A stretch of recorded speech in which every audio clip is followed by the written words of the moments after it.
Varanasi court ने दिया हिंदू पक्ष को बड़ा झटका। आखिर अब कैसे सुलझेगा ज्ञानवापी का मसला। हिंदू पक्ष है अपनी दलीलों के साथ पूरी तरह तैयार। ऊपरी अदालत में होगा अब आर पार। बेरोजगारी महंगाई के मुद्दे को करके दरकिनार। देश में कब तक होगा सांप्रदायिक वार प्रहार। यूपी के ग्रामीण जिलों में जल भराव ने भयंकर कोहराम मचा रखा है। पीटी परीक्षा देने जाने वाले छात्र ट्रेन की छतों और दरवाजों पर यात्रा करने के लिए मजबूर हैं। बेरोजगारी का आलम इतना प्रचंड है कि लोग अपनी जान को जोखिम में डालने से भी नहीं कतरा रहे। इन जैसे गंभीर मुद्दों पर ध्यान देने की जगह जिस मुद्दे पर सबसे ज्यादा ध्यान दिया जा रहा है वो है ज्ञानवापी का मुद्दा। हालांकि ऐसा नहीं है कि ज्ञानवापी का मुद्दा कोई छोटा मुद्दा है। ये एक धर्म की आस्था से जुड़ा मुद्दा है जिसका समाधान निकालना भी उतना ही जरूरी है जितना ऊपर बताई हुई समस्याओं का। कुछ महीने पहले संज्ञान में आया ज्ञानवापी मुद्दा खत्म होने का नाम नहीं ले रहा, बल्कि अब तो न्यायालय भी इस समस्या में फंसा हुआ नजर आ रहा है।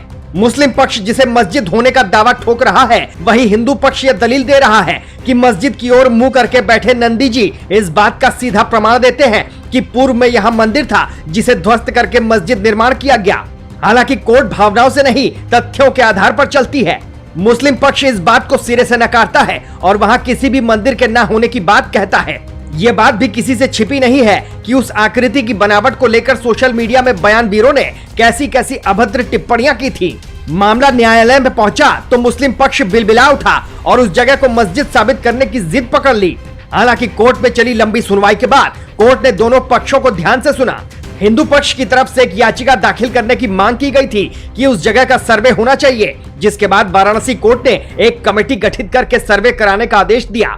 सर्वे के दौरान वहां एक ऐसी आकृति निकली जिसे उस शिला पर मौजूद हिंदू पौराणिक चिन्हों के हवाले से हिंदू पक्ष शिवलिंग बता रहा है, जबकि मुस्लिम पक्ष उसे फव्वारा साबित करने की जुगत में लगा है।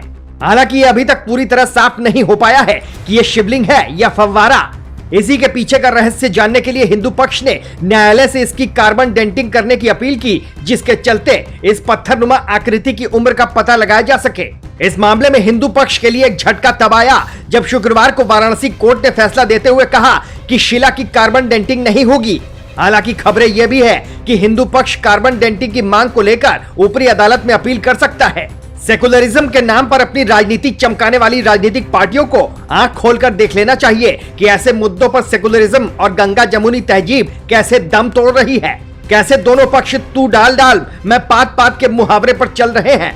आइए अब आपको एक संक्षिप्त परिचय देते हुए बताते हैं कि कार्बन डेटिंग आखिर है क्या, जिसे लेकर इतना बवाल मचा हुआ है।